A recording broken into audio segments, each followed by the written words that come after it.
आज हम लोग प्रश्नावली 10.2 बनाएंगे। पहला प्रश्न है, कह रहा है पहला प्रश्न में प्रश्न संख्या 1, 2 और 3 में सही विकल्प चुनिए एवं उचित कारण दीजिए। कारण बताना है और विकल्प चुनिए। तो पहला प्रश्न है, एक बिंदु Q से एक वृत्त पर स्पर्श रेखा की लंबाई 24 सेंटीमीटर तथा Q की केंद्र से दूरी 25 सेंटीमीटर है। वृत्त की त्रिज्या ज्ञात कीजिए। उसमें ऑप्शन में है ए में 7 सेंटीमीटर, बी में 12 सेंटीमीटर, सी में 15 सेंटीमीटर और डी में 24.5 सेंटीमीटर। तो अगर आप बनाइएगा, वृत्त बना लीजिए, क्यू एक बिंदु यहाँ ले लीजिए, इससे स्पर्श रेखा ऐसे 2 ठो स्पर्श रेखा होगा, दोनों खींच लीजिए। केंद्र से दूरी ये 25 दिया हुआ है और ये यहाँ से यहाँ का स्पर्श रेखा की लंबाई 24 दिया हुआ है। ये 2 चीज़ दिया हुआ है। तो इसको बनाएंगे कैसे? दिया है, जो दिया उसको लिखिए। स्पर्श रेखा की लंबाई बराबर दिया है 24 सेंटीमीटर, यानी ये 24 दिया हुआ है। उसके बाद केंद्र से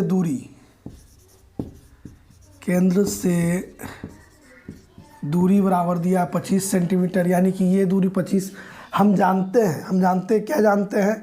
तो जो त्रिज्या जो होता है वो स्पर्श रेखा पर लंब होता है, यानी ये 90 डिग्री का कोण बनाएगा। तो ये जब 90 डिग्री है तो ये हो जाएगा लंब, ये हो जाएगा आधार और ये हो जाएगा कर्ण। तो हम पाइथागोरस थ्योरम का प्रयोग करेंगे। क्या प्रयोग करेंगे? लंब का वर्ग जोड़ आधार का वर्ग बराबर होगा कर्ण का वर्ग। ये हम पाइथागोरस परिमेय से जानते हैं। तो यहाँ पर क्या इसका प्रयोग करेंगे? तो ये हो जाएगा OA का वर्ग प्लस AQ का वर्ग बराबर QO का वर्ग। तो यहाँ OA निकालना है, ये नहीं मालूम है, इसको निकालना था। बराबर हो जाएगा QO दिया हुआ है 25 का वर्ग माइनस 24 का वर्ग। अब OA का स्क्वायर हो जाएगा, ये हो जाएगा 625 अब माइनस 24 का कीजिए वर्ग। तो 4 चौक 16, 6 हाथ में 1, 4 दूना 8, 1 9 और 2 चौका 8, 2 दूनी 4, ये आएगा 576।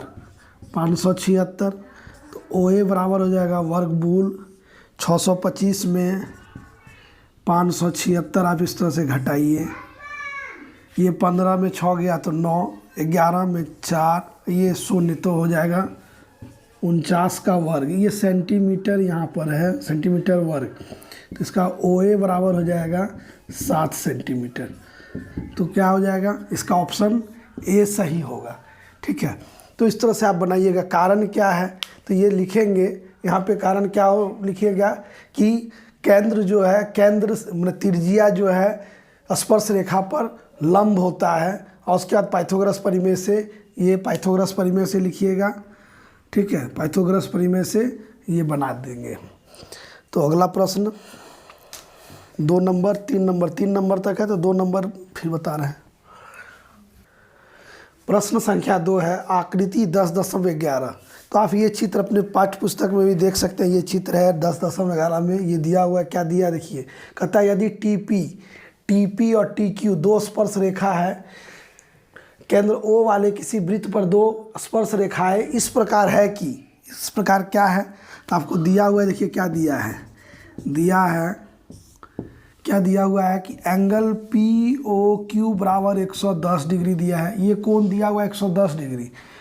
तो PTQ बराबर है PTQ, ये कोण निकालना है।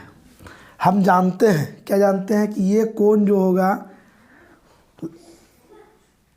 वृत्त का स्पर्श रेखा जो है त्रिज्या का लंब होता है, या त्रिज्या जो होता है स्पर्श रेखा पर लंब होता है। तो ये 90 डिग्री यहाँ हो गया और ये भी 90 डिग्री हो गया। तो 90 180 हो गया।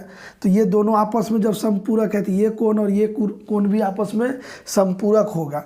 तो ये कोण अगर 110 है तो ये कोण कितना हो जाएगा? तो दोनों का जोड़ 180 डिग्री। तो क्या होगा? हम लोग कह सकते हैं कि केंद्र का कोण और स्पर्श रेखा के बीच का कोण आपस में समपूरक होते हैं। तो ये कोण जब 110 है तो ये कोण 110, 180 में 110 घटा दीजिएगा तो 70 डिग्री होगा। तो इसका ऑप्शन आएगा बी। लेकिन हम बनाएंगे कैसे? तो ये लिखेंगे कि क्या लिखेंगे? एंगल TPO, ये O है, बराबर होगा कोण TQO बराबर 90 डिग्री। कारण यहाँ लिखिएगा क्या, तो त्रिज्या स्पर्श रेखा पर लंब होते हैं, ये लिख देंगे।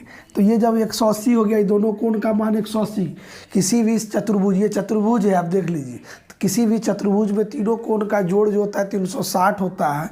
तो दो कोण अगर 180 है तो ये बचे हुए दो कोण भी 180 होंगे। तो हम लिखेंगे एंगल, क्या लिखेंगे, POQ जोड़ एंगल PTQ बराबर 180 डिग्री होगा। यानी यहाँ लिखेंगे, ये एक निकल गया आपका, ये थ्योरम भी बन जाता है एक, इसका मैंने थ्योरम कह सकते हैं कि क्या होता है कि दोनों कोण जो होता है समपूरक होते हैं। तो लिख सकते हैं इसको,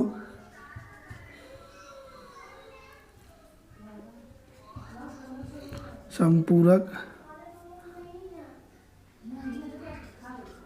होते हैं। तो POQ दिया हुआ 110 डिग्री प्लस PTQ बराबर दिया है 100, दोनों का जोड़ एंगल यहाँ से PTQ बराबर लिखिएगा 180 माइनस 110 बराबर 70 डिग्री। इसका ऑप्शन कौन सा होगा, तो B सही होगा। तो इस तरह से बनाइएगा। अगला प्रश्न 3 है। प्रश्न संख्या 3 में है, यदि एक बिंदु P से O केंद्र वाले किसी वृत्त पर PA PB स्पर्श रेखाएं परस्पर 80 डिग्री के कोण पर झुकी है तो POA बराबर है 50 डिग्री, 60 डिग्री, 70 डिग्री, 80 डिग्री। तो पहले तो इसमें हम क्या करेंगे, चित्र बनाएंगे।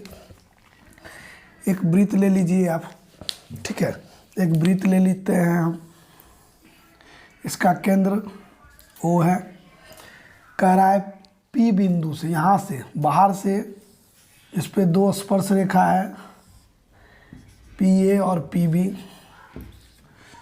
अब इसको हम क्या कर रहे हैं, इसको मिला दे रहे हैं।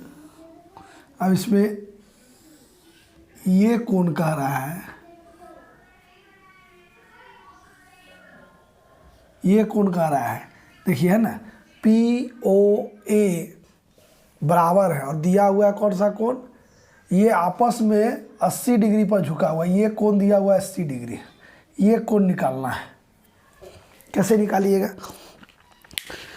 तो आप देखिएगा कि ये कोण और ये कोण त्रिभुज PAO और PBO आपस में सर्वांगसम है, क्योंकि ये भुजा इसके बराबर, ये इसके बराबर और ये कोण इसके बराबर है, तो सर्वांगसम है। तो ये कोण इसके बराबर होगा। तो ये कोण अगर 80 पूरा, ये कोण पूरा 80 है तो ये प्रत्येक कोण कितना का हो जाएगा, 40 का होगा। अगर ये 40 है तो इस त्रिभुज में आइएगा, तो इस त्रिभुज में ये 90 है, ये 40 है, तो ये कोण कितना हो जाएगा, 50 डिग्री। तो इस हिसाब से इस कफ का पहला ऑप्शन होगा। अब बनाएंगे कैसे इसको, तो हम लोग लिखेंगे, देखिए दिया है एंगल APB बराबर 80 डिग्री, 80 डिग्री। उसके बाद हम लोग निकाल लेंगे त्रिकोण APO बराबर होगा कोण BPO बराबर 80/2 यानी 40 डिग्री। क्यों 40 डिग्री होगा, तो ये कोण आपस, ये जो है ये कोण इसके बराबर होगा, इसको लिख दीजिएगा। उसके बाद त्रिभुज PAO में, इस त्रिभुज में क्या हो जाएगा, angle PAO plus angle APO plus फिर AOP बराबर होगा 180 डिग्री। तीनों कोण, त्रिभुज के तीनों कोण के योग 180 डिग्री होते हैं। तो आप देखिए PAO कितना है, PAO 90 डिग्री, APO कितना है, APO 40 डिग्री है, प्लस POA बराबर 180, 130 जोड़ POA बराबर 180। तो इसलिए एंगल POA बराबर हो जाएगा 180 माइनस 130 बराबर 50 डिग्री। तो ये ऑप्शन आपका सही होगा। तो इस तरह से आप प्रश्न 1, 2, 3 इस तरह से मैंने इस तरह से आधारित प्रश्न को आप पहले चित्र बनाइए, उसके बाद जो दिया है उस पर स्पष्ट दिखलाइए और फिर उसको हल कीजिए, तब जो है आसानी से आपसे बन जाएगा। अगला प्रश्न जो है हम नेक्स्ट वीडियो में बताते हैं। वीडियो देखने के लिए सभी को धन्यवाद।